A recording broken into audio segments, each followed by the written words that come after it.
Donc bonjour. Donc moi je suis spécialiste plutôt tout ce qui est interaction homme-machine et captation vidéo grand public, on va dire.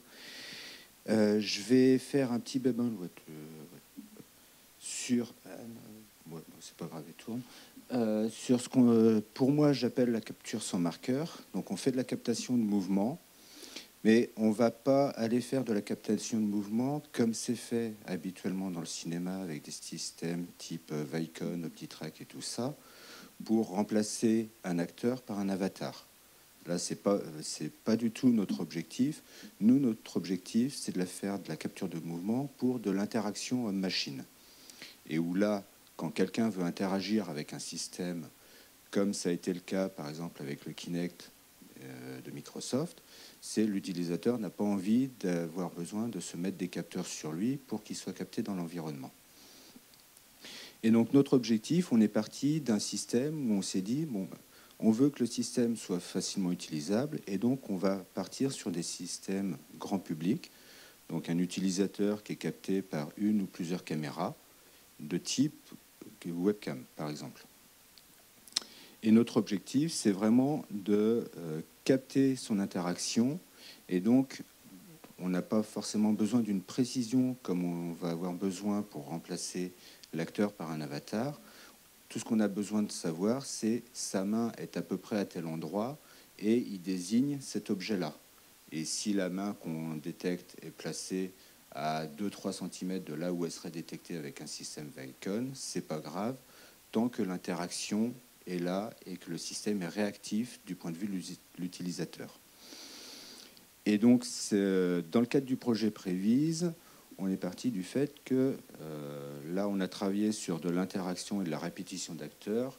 Je me rappelle des premiers scénarios que John avait commencé à nous proposer, où l'acteur devait ouvrir sa gabardine et le singe sortir de la gabardine.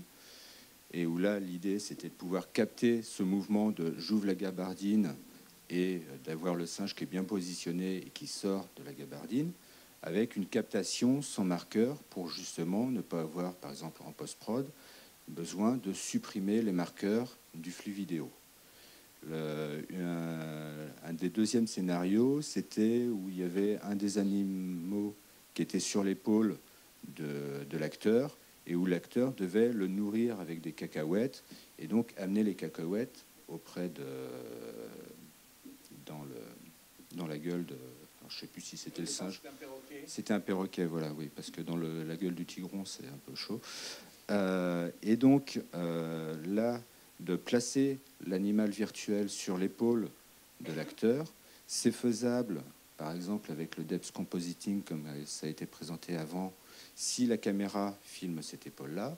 Mais si on a un point de vue caméra réalisateur qui est de l'autre côté de l'épaule où on veut placer l'animal, on n'a pas d'information géométrique de où est-ce que devrait être l'animal d'un point de vue réel.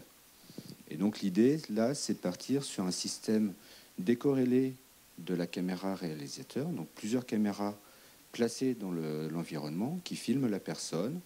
On identifie, c'est ce qu'on voit ici, donc c'est toutes les vignettes bleues qui représentent les images. Et dans ces vignettes, on identifie la zone de l'image qui correspond à l'utilisateur. On va croire, tout le système est complètement calibré, on connaît les positions des caméras les unes par rapport aux autres, et on va reconstruire la forme, donc une forme grossière de l'utilisateur. C'est ce qu'on voit avec les petits cubes blancs ici. Et cette forme est analysée pour déterminer une position potentielle pour les articulations principales du corps humain. Donc ici, on a un système avec 17 articulations qui sont les articulations principales avec lesquelles un être humain va interagir avec un système. Et donc l'intérêt de ce système-là, c'est que d'une part, une fois que les caméras sont posées, elles peuvent être posées n'importe comment. Les systèmes habituels qui font ça, normalement, toutes les caméras doivent voir la zone dans laquelle va être l'utilisateur pour pouvoir interagir, pour pouvoir le reconstruire.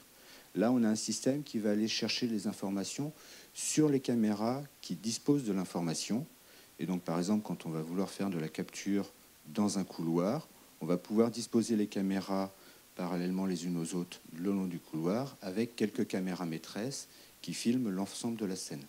Ce qui fait qu'on va avoir un système qui va être capable de capturer ces informations de forme et de mouvement dans des environnements plus grands que ce qu'on aurait dans un système habituel, hors système Vicon et autres.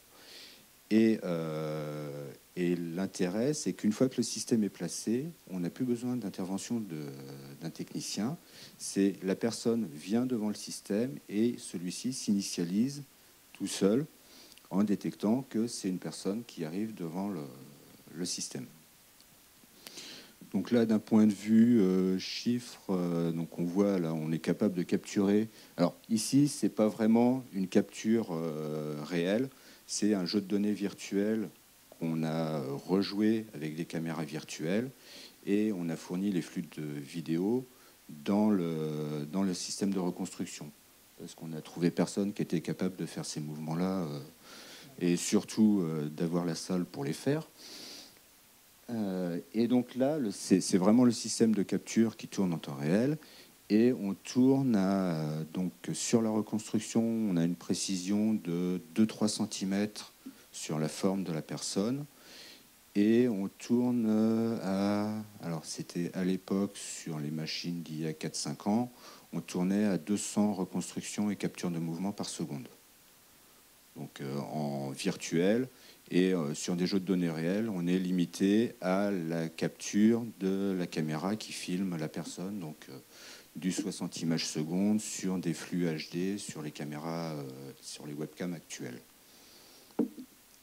Et donc ici, dans le projet, nous, on s'est intéressé plus à cette partie où on reconstruit l'ensemble de la forme de la personne et une vraie capture de mouvement, mais plus à de l'interaction dans le cadre de la répétition, où on a envie que l'acteur puisse interagir avec le monde virtuel et donc limiter le nombre de caméras. Donc maintenant, on a un système qui fonctionne avec une seule caméra profondeur, donc de type Kinect, dans des cas où le Kinect ne fonctionnerait pas si on utilisait les kits de développement Microsoft, par exemple, où on a besoin que la caméra soit face sur l'utilisateur, ce qu'on ne peut pas faire quand l'utilisateur a un écran devant lui.